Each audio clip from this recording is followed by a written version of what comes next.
ये लखनऊ के एक अरबपति का बंगला है और देखिए इस बंगले से पुलिस वाले एक ड्रम, नीला ड्रम बाहर लेकर आ रहे हैं। इस नीले ड्रम में उसी अरबपति की डेड बॉडी है, टुकड़ों में। ये टुकड़े करने वाला कौन था?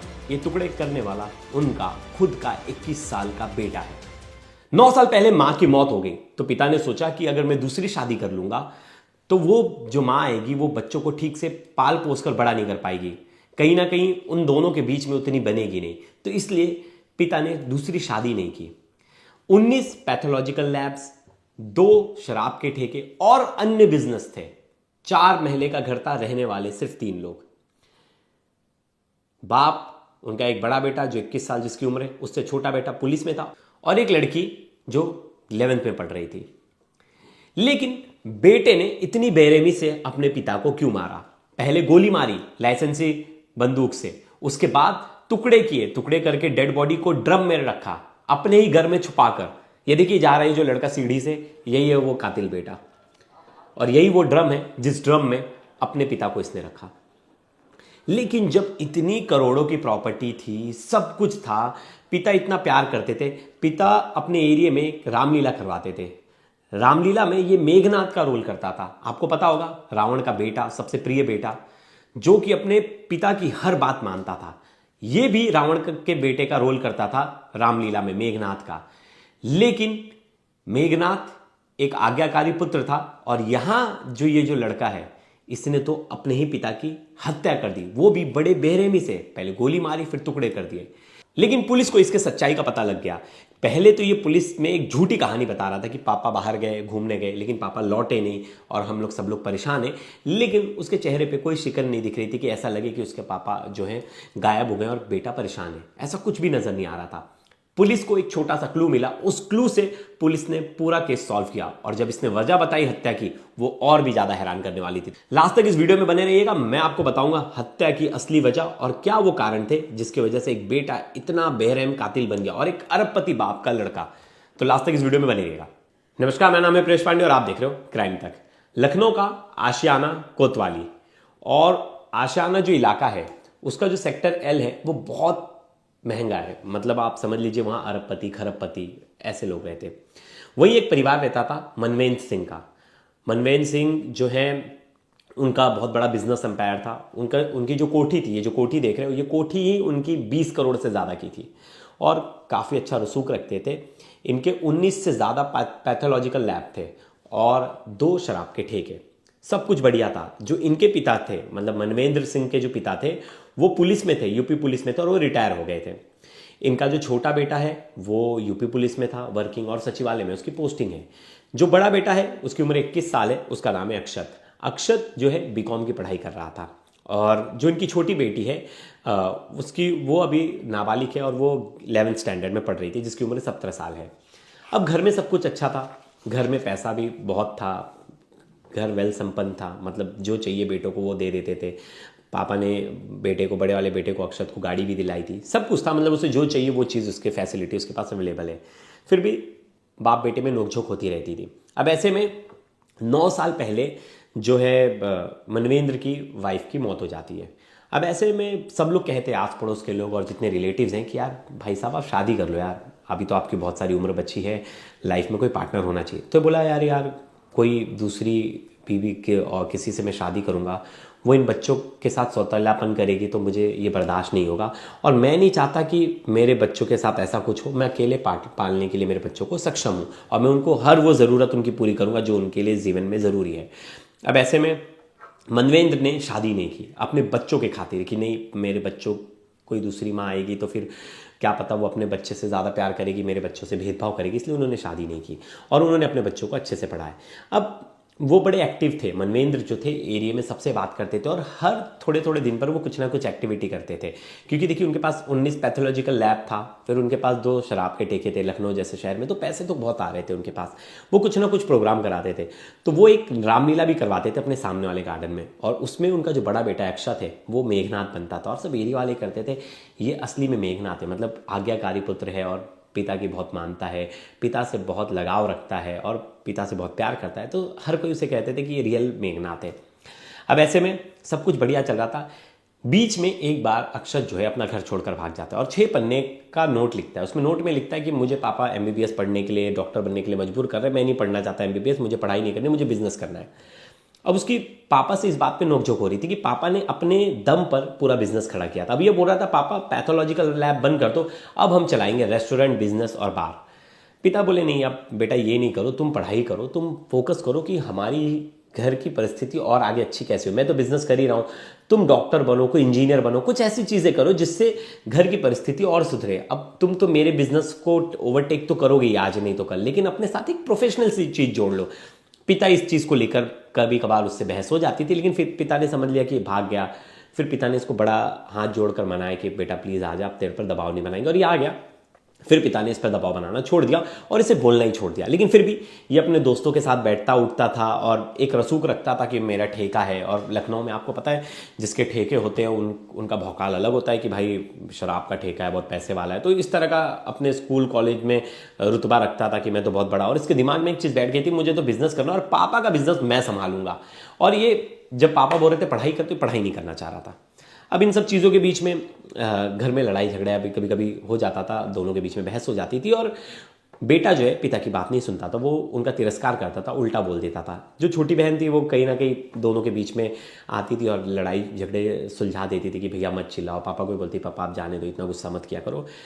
अब इस बीच 20 फरवरी को अचानक से जो है मनवेंद्र जो है गायब हो जाते हैं और 23 तारीख तक लौटते नहीं हैं। फिर ऐसे में उनका जो बड़ा बेटा है अक्षत, वो पुलिस स्टेशन जाता है और पुलिस स्टेशन में एक चीज़ बताता है। वो कहता है कि मेरे पापा 20 फरवरी को सुबह 6 बजे निकले, बोले कि मैं दिल्ली जा रहा हूँ, और वो दोपहर तक बोले थे कि मैं वापस भी आ जाऊँगा, लेकिन वो वापस नहीं आए। अगले दिन मतलब 21 तारीख की दोपहर तक वो वापस आ जाएंगे, लेकिन वो वापस नहीं आए। उनका फ़ोन भी बंद है और तीनों फ़ोन बंद है, उनके पास 3 मोबाइल फ़ोन थे। ऐसे में वो गुमशुदगी की रिपोर्ट लिखाता है और पुलिस जो है उनके पिता को ढूंढने लगती है। 21 तारीख को पुलिस रिपोर्ट कराता है और पुलिस ढूंढ रही है। बेटे से पूछताछ करी तो बेटा मोबाइल में बिजी है। उसका हाव भाव देख के ऐसा नहीं लग रहा कि वो बहुत ज़्यादा फिक्रमंद है, क्योंकि कभी भी गुमशुदगी की रिपोर्ट होती है तो आदमी बहुत फिक्रमंद होता है, प्रेशर बनाता है, बोलता है सर जो भी होगा करो। पुलिस वालों को बुला के वो उस तरह से ट्रीटमेंट देता है कि कैसे भी उसके पिता मिल जाए। और इतने बड़े कारोबारी थे तो हर किसी को शक था कि ये कोई रंगदारी का तो मैटर नहीं, इनके शराब के ठेके तो इनको किसी ने किडनैप तो नहीं कर लिया, इनका कोई बिजनेस राइवलरी तो नहीं है, किसी ने इनसे दुश्मनी के नाते इनको किडनैप तो नहीं कर लिया, कोई मर्डर तो नहीं कर दिया। तमाम ऐसे सवाल थे और बेटे से पूछा भी जा रहा था, कोई दुश्मन बोल रहा था नहीं कोई दुश्मन नहीं, नॉर्मल रिप्लाई कर रहा था। इस बीच पुलिस ने देखा एक लास्ट लोकेशन जो है उनके मोबाइल की, वो काकोरी इलाके में आई। काकोरी इलाके में आई तो फिर पुलिस ने उस इलाके में गए और वहाँ ढूंढा पुलिस ने, तो मोबाइल फ़ोन वहाँ फेंका था, लेकिन मोबाइल फ़ोन मिला नहीं। मतलब फेंका हुआ तो था लेकिन पुलिस को अभी तक नहीं पता है। अब पुलिस वहाँ ढूंढनी मोबाइल लास्ट लोकेशन। फिर पुलिस को कहीं ना कहीं लड़के पे शक था, अक्षत पे। तो पुलिस ने अक्षत से थोड़ी बहुत बातचीत की और अक्षत का हाव भाव देखा तो अक्षत का हाव भाव ठीक नहीं था। फिर ऐसे में पुलिस ने बोला कि अक्षत का जो CDR है वो निकालो। जब अक्षत का CDR निकाला गया तो अक्षत की भी लोकेशन काकोरी मिली। फिर पुलिस ने अक्षत को गाड़ी में बिठाया और अच्छे से खातिरदारी की। जब खातिरदारी की तो उसने सब सच बता दिया। उसने कहा कि मैंने ही अपने पिता को गोली मारी है और अपने पिता को गोली मारकर उसकी डेड बॉडी के टुकड़े किए, और टुकड़े करने के बाद जो धड़ है, सर है, वो कहीं और फेंका, पैर और हाथ कहीं और फेंका, और जो आधा शरीर का पार्ट जो बचा है उसे ड्रम में मैंने अपने घर रखा है। फिर ये देखो पुलिस के साथ ये जाता है अपने घर और पुलिस को दिखाता है वो ड्रम। पुलिस को उस ड्रम में दिखाता है कि इस ड्रम में मैंने रखा है पापा की आधी बॉडी, और बाकी के पार्ट्स वो फेंक देता है। धड़ ले जाके कोकारी के पास फेंक देता है, मोबाइल फ़ोन भी वहाँ फेंक देता है और पुलिस को एक कहानी बताता है। लेकिन बहन जो है वो पूछती है कि बहन को पता चल जाता है जब इतनी घर में एक्टिविटी हो रही थी, तो छोटी बहन को बोलता है अगर तू भी कुछ बोलेगी तो तेरे को भी मार के काट के ऐसे दफना दूंगा। बहन भी छोटी डर जाती है और ये बहुत सारा कैरोसिन एसिड लेके आता है। इसका प्लानिंग होता है कि टुकड़े टुकड़े करना, टुकड़े करके टेरिस पे डेड बॉडी को जला देना है ग्रिल में। ये प्लान था। लेकिन उससे पहले ये सोचा कि गुमशुदगी रिपोर्ट भी देनी पड़ेगी क्योंकि पापा का बिजनेस बहुत फैला हुआ है तो हर कोई पापा से कनेक्ट करेगा। अब तो मैं गुमशुदगी रिपोर्ट होगी तो पुलिस ढूंढती कहाँ है, यूपी पुलिस कहाँ काम करेगी। इसे ये लगा कि ऐसी हो जाएगा, अगर मैं पीछे नहीं पड़ूंगा तो फाइल ऐसी बंद हो जाएगी। लेकिन इसे क्या पता था, पुलिस एक्टिव थी। पुलिस को लग रहा था कोई बड़ी अनहोनी ना हो जाए किसी बिजनेसमैन के साथ, तो पुलिस ने एक्टिवली इस केस को वर्कआउट किया। खुद कमिश्नर ने बताया कि मनवेंद्र जो था वो अपने पिता की बात से परेशान था। पिता चाहते थे कि वो पढ़ाई करे, अच्छा कुछ डॉक्टर वगैरह बन जाए, लेकिन वो बार बार बोलता था कि तुम अपना पैथोलॉजी का बिजनेस बंद करो और हम जो है रेस्टोरेंट और बार चालू करेंगे। लेकिन इस बात से जो है पिता वो नहीं रखते थे, सहमति नहीं रखते थे और कहते थे कि नहीं तुम अपने पैसों से जो करना है करो, लेकिन ये जो मेरे बिजनेस है तुम उनको हाथ नहीं लगाओगे। इस बात पे दोनों की रंजिशें थी। इसी बात को लेकर 20 तारीख को दोनों में आपस में बहस हुई और इसने पापा की लाइसेंसी बंदूक से गोली मार दी। बड़ी राइफल थी, राइफल से गोली मार दी, सर के पीछे गोली मारी, जगह पर मौत हो गई।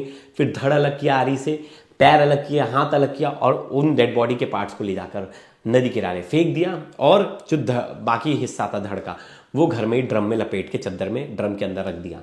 आस पड़ोस के लोग बहुत ज्यादा हैरान है। एक पड़ोसी हैं, उनकी एक बार बाइट सुनिए वो क्या कह रहे हैं। मेरा साला था वो बड़ा, मैं उसका क्या हुआ था, क्यों इस तरह की घटना? ये प्री प्लान मर्डर किया है उसने, बेटे ने। क्या उसको ईगो हर्ट था, क्या प्रॉब्लम थी, मुझे नहीं पता, लेकिन प्री प्लान मर्डर है। वो शादी से लौटे हैं 1-1:30 बजे, जो मुझे बताया गया, क्योंकि मैं झांसी में रहता हूँ, तो बताया गया कि 1-1:30 बजे वो लौटे हैं।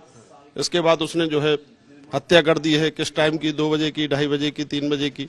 उसने जो है राइफल से गोली मार दी है उनको।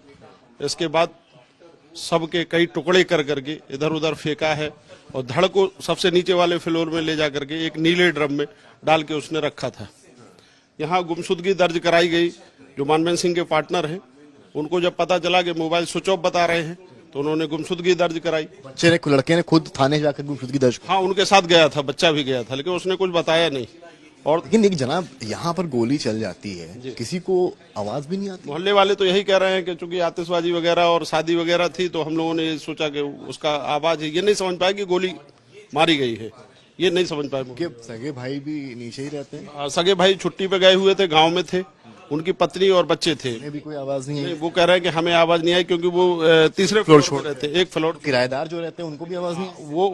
वो कह रहे हैं हमें नहीं आवाज आई। वो भी शायद उसी दिन चले गए कि 1 दिन पहले वो भी चले गए हैं यहाँ से। बहन जो लड़के की है वो बहुत सदमे में है, वो भी उस वक्त यहीं पर थी? इसी कमरे में थी और बेटी के सामने ही ये सारी वारदात हुई है। बेटी के सामने सारी वारदात हुई है। और बेटी का ये कहना है कि हमको डरा दिया गया था, भाई द्वारा कह दिया गया था कि तुम किसी से कहना नहीं, तुमको भी गोली मार देंगे। ये अभी तक बेटी ने बताया है। बकाया वो सदमे में बोल नहीं रही है। आप लोगों को क्या लग रहा है? आप लोग भी यहीं पड़ोसी हैं, मोहल्ले से हैं। हम लोग को क्या लग रहा है, अब यही है कि कुछ समझ में नहीं आ रहा है फिर ये क्या है, क्या घटना है। क्या आपको लगता है, इधर आ जाइए, आपको लगता है कि कारण नीट है, नीट की पढ़ाई है? हाँ, नहीं है, कुछ नहीं है, पता नहीं है क्या इसमें, क्या कहेंगे, हम तो कुछ समझ भी नहीं आ रहा है। सबसे बड़ी समस्या तो ये है कि अब रात में आना पिता का, अब उसके बाद वो क्या क्या बात हुई, क्या नहीं बात हुई। अब उसके बाद तो मुझे लगता है ऐसे ही कुछ के सोने के बाद, उनके जब सो चुके हैं उसके बाद ही उन लोगों ने फायर किया उसने। आपका क्या नाम है और क्या संबंध? मेरा नाम राघवेंद्र सिंह है, ये हमारे मौसी के लड़के हैं। ये पड़ोसी थे, ये कह रहे हैं साफ साफ कि हमने भी ऐसा नहीं सोचा था कि बेटा कुछ ऐसा कर देगा। एक बार भाग के तो गया था, हमें पता था छोटी मोटी रंजिशें तो हर किसी की होती है, हर घर में बाप बेटे की लड़ाई होती है, लेकिन कोई इस कदर गिर जाएगा कि अपने पिता की ऐसी बेरहमी से हत्या कर देगा, उसे ड्रम में डाल देगा, ये किसी ने नहीं सोचा था। देखिए, हमने पिछले कितने केसेस देखे कि ड्रम में टुकड़े करके डालने वाले, हमने सोनम, मुस्कान, बहुत सारे ऐसे तमाम केसेस देखे। हर बार पत्नी थी, लेकिन इस बार बेटे ने अपने पिता की इतनी बेरहमी से हत्या कर दी। जिस पिता ने दूसरी शादी नहीं की, चाहता तो आराम से शादी कर लेता, अरबपति आदमी था, आराम से अपनी जिंदगी जीता, लेकिन अपने बच्चों के लिए उसने दूसरी शादी नहीं की। ऐसे बेटे ने इतनी बेरहमी से अपने पिता की हत्या कर दी। सोचिए कैसा ज़माना आ गया है। दोस्तों, इस स्टोरी में आपकी क्या राय है ज़रूर बताइएगा, कमेंट्स कीजिएगा ढेर सारे। अगली वीडियो में मैं आपके कमेंट्स लूँगा और इस केस में जितने भी अपडेट्स आ रहे हैं वो सब अपडेट मैं आप तक लेकर आऊँगा। आपको डिटेल में पूरी स्टोरी और आने वाले समय में जो अपडेट आएंगे आप तक पहुँचाऊँगा। तब तक के लिए धन्यवाद।